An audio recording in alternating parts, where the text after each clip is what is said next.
Hey Vinyl community, it's Michael. Welcome back to Near Wild Heaven.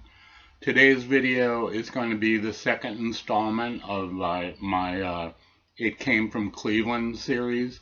This one is going to feature Rocket from the Tombs and the two bands that came from Rocket from the Tombs, Pere Ubu and the Dead Boys. So Rocket from the Tombs started in 1974. They were formed by David Thomas, who was a bouncer at a local Cleveland bar called the Viking Saloon. And what they would do was they weren't like a full-fledged band. They were just a bunch of friends joking around. And what the concept of the band at the time, the original concept was as a joke band. What they would do was do covers of current songs, but they would change the lyrics and make it, kind of like what Weird Al did years later. But eventually, Peter Laffner joined the band, and he convinced David Thomas to be more serious about it. So they got rid of everybody else in the band except for David and Peter, and they brought in Gene O'Connor as a guitarist. The lineup was starting with Peter Laffner on guitar and vocals, David Thomas on vocals and saxophone or something, and then Gene O'Connor on second guitar, Craig Bell on bass. Craig Bell was from another local band called Mirrors, who I'll be talking about in the next video. And as a drummer, they brought in Johnny Madansky. And this lineup became more serious and the best known version of the band. And so they played a few gigs, but it was kind of unsuccessful, and they just needed more exposure. So Peter Laffner, who had performed as a solo acoustic artist on local FM station WMMS, went to the station manager and asked him if he gave him a tape of his band, would he play it? And he told him yes. So Peter goes back to the band and says, hey, let's make this tape. They're going to broadcast it on the radio for us. So what they did was they recorded tape, and it was broadcast. And this was in 1975. So 15 years later, in 1990, this was released. This is a recording of the tape that they made for WMMS. One side of it is that tape, and the other side is another broadcast they did a couple weeks later, but that one was live from Cleveland Agora. But this album contains like original versions of songs that would be redone by Pere Ubu and the Dead Boys. There's like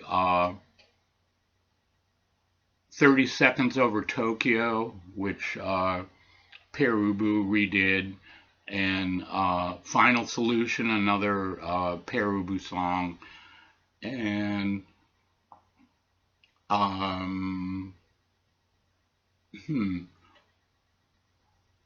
Final Solution, and Down in Flames was another Dead Boys song. This doesn't have the version of Sonic Reducer, but that's on another album that I'll be showing in a few minutes. But yeah, this is great. It's like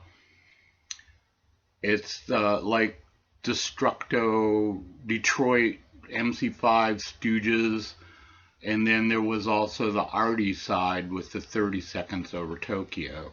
And that was the problem with the band, within the band, that eventually tore them apart, was the direction of the music that the band wanted to do. Like half the band, Peter and David, wanted to be more arty, and do more experimental stuff, while Gene O'Connor and Johnny Bodansky, they wanted to do more Stooges MC5 stuff. And Craig Bell, the bass player, he was more into a poppier, like Kinks and power pop type stuff. So eventually that tore the band apart. They only lasted from maybe May of '74 to around May of '75. So they lasted about a year. But for the amount of time they were together, they wrote some incredible songs, the songs that became well-known punk anthems. But in 2003, this was released. This is called The Day the Earth Met, Rocket from the Tombs. This is a collection of live recordings and recordings they made in their rehearsal loft. This includes the recording recorded July 24th, 1975 at the Piccadilly Inn. These 4 songs here are from their second to last performance. At this gig, they opened for Television, and the gig was arranged by Peter Laffner, who was friends of Television, and it was the first gig that Television played outside of New York City, and it's before they had a recording contract. But during that concert, there was a lot of friction in the band, and after their set backstage, a fist fight broke out between a couple of members. So David Thomas declared that that was the end of the band, but they did have one more show scheduled, so they honored that, and that is May 5th, 1975 at the Agora. The last 3 songs on here are from their last ever performance. So yeah, this band was highly influential. The people in it went on to do better things. Well, maybe not better, but they went on to do other things. But this band was like the catalyst for things to come. So the Rocket from the Tombs, when they broke up, the first band to emerge from Rocket from the Tombs was Pere Ubu, and Pere Ubu was started by David Thomas and Peter Laffner, and originally they were assembled as a recording project only. What the idea was, David Thomas wanted to go into a studio and properly record some of the songs that they had written while in Rocket from the Tombs. So the first thing they did was they released this single. This is 30 Seconds Over Tokyo, backed with Heart of Darkness. This was released in December of 1975 on David Thomas's own Hierthan label, is the way it's pronounced. This their first recording as Pere Ubu. The lineup on here was David Thomas, who was going by the name of Crocus Behemoth at the time. Also Peter Laffner, Tom Herman on guitar, Tim Wright also on guitar and bass guitar, Scott Cross on drums, and Alan Ravenstein on synthesizers. So yeah, their first record was very influential, 30 Seconds Over Tokyo. Then they released The second single, this was released in February of 1976. This is Final Solution and Cloud 149. Also released on David Thomas's Hearthen label.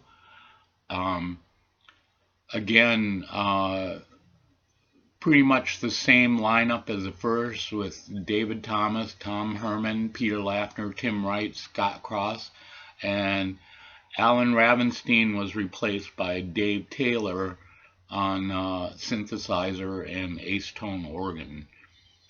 There you go for that one. Their third single, this is Street Waves, My Dark Ages. This was released in October of 1976. Very minimal artwork on the cover there. But this lineup was David Thomas, Tom Herman, Scott Cross, Alan Ravenstein, who rejoined the band, and Tony Maimone, or Maimone. Not sure how to pronounce his name, but yeah, this was their third single. And then finally their last single, self-released last single, is this. This is A Modern Dance. What was the other song on here? Oh, Heaven was the flip side. So there you go. They released these 4 singles, and then they got a record contract. Mercury Records was starting up a new label called Blank that was going to be like their punk and new wave subsidiary label, and they signed up Pere Ubu, and they released their first album, The Modern Dance. Yeah, this was released in 1978. Excellent post-punk album, really influential, really good stuff from them. I really like this band a lot. I saw them live a lot, especially they played a bar in the Flats in Cleveland. It was called the Pirates Cove, and they had a Thursday night residency there. And every Thursday night, I worked at a record store at the time, and when we'd get off work, some of the other people that worked at the store with me, we'd go down to the Flats and catch Pere Ubu, and it was just fantastic. You know, I was so glad to be able to see them at that time. They're very, very potent musicians, very just really good performances. But this was their first release, The Modern Dance, and then this was their second release, Dub Housing. But they were dropped by Mercury, and this one turned up on Chrysalis. This was released in 1979. Also very good, dark, the way The Modern Dance is. These two, their first 2 albums are like my favorite of the early period. Just really good stuff. Also, this is a good album too. I'm not going to show you everything I have by them because they got a lot of albums out, but this one is really good. It's a live album, 390 degrees of simulated stereo. This contains recordings made in Cleveland, London, and Brussels. Really good stuff, really good live versions of 30 Seconds Over Tokyo, Humor Me, Heart of Darkness, A Modern Dance, Non-Alignment Pact, Street Waves, all of it, really good stuff. And if you're interested in getting into Pere Ubu, I would suggest that you start with this album. This is Terminal Tower, an archival collection. This contains their first 4 singles, both sides of the first 4 singles, and plus a couple other things. But excellent comp. If, like I said, if you want to get into Pere Ubu, this would be the one to start with, and then move on to their other stuff from here. But I mean, they've had, as far as I can remember, they have about 27 albums out. Their last album came out in 2019, so I don't know if they're still together or not, but they made quite an impact. Excuse me 1 minute.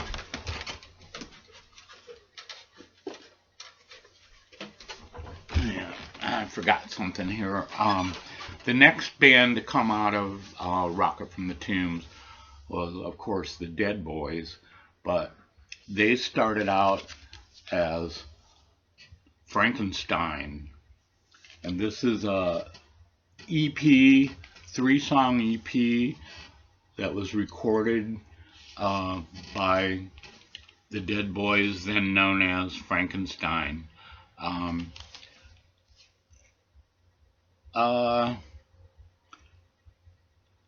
So they were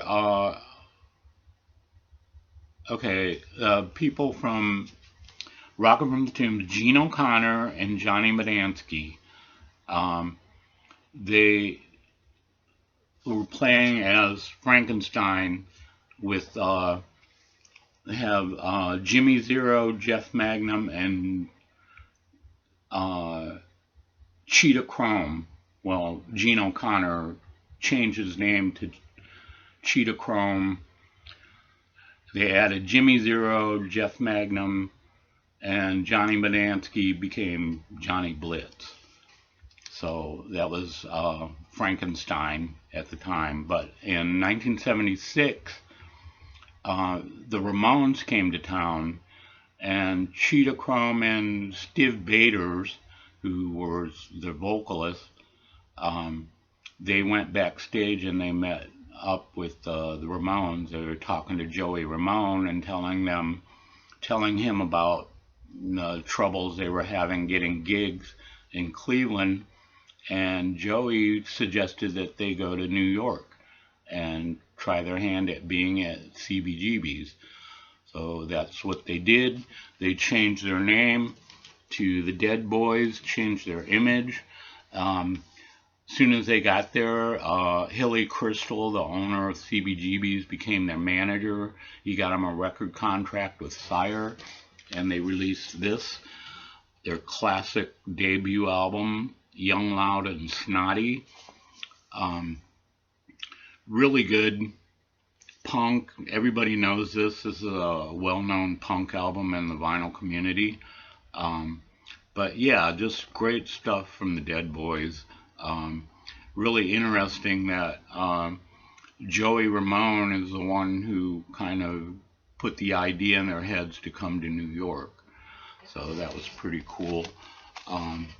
But yeah, this is an original 1977 issue. As you can see, it's a promotional copy. Really good stuff from them.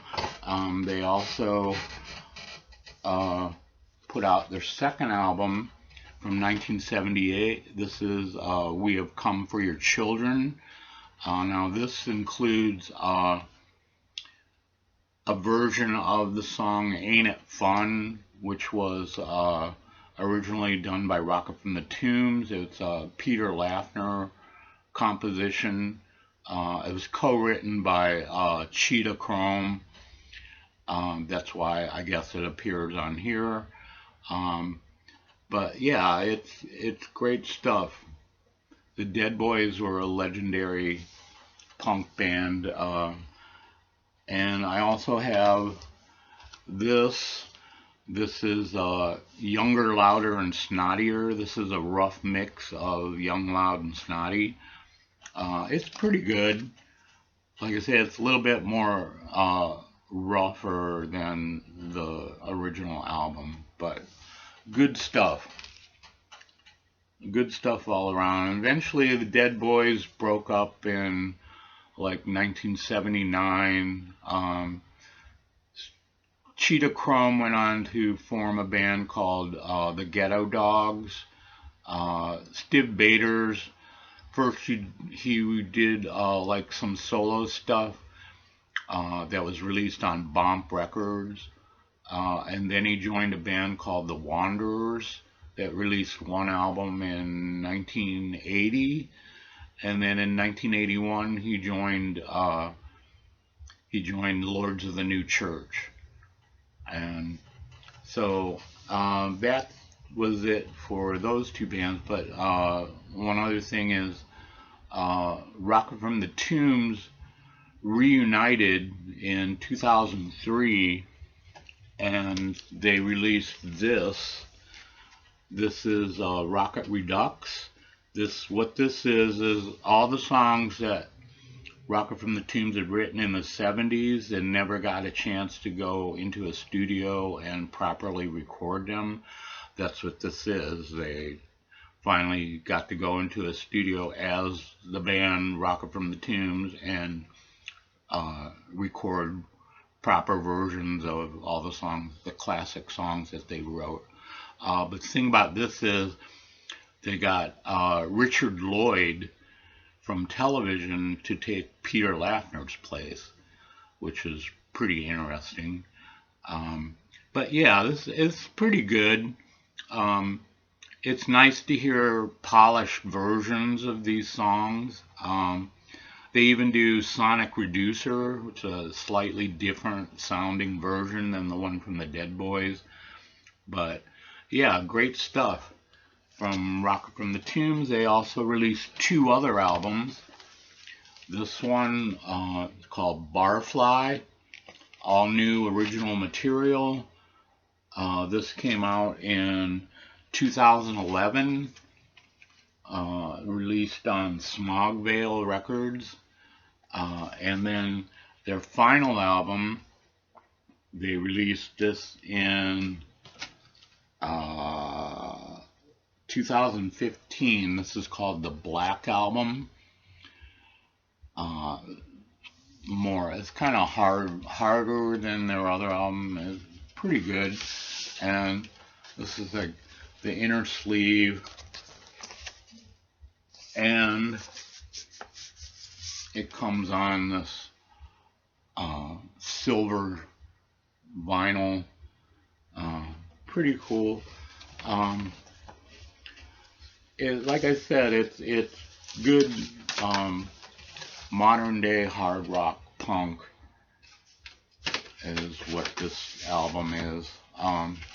But pretty good stuff. Pretty good. If you want to investigate any of this stuff, it's well worth checking out. So that's it for this one. I hope you enjoyed that. I hope you got some knowledge out of that. The next video in this series will be about the Electric Eels, the Mirrors, and Pagans. So if you like those bands, tune in probably in another week or so. So that's it for now, Vinyl Community. Take care, and we'll see you later.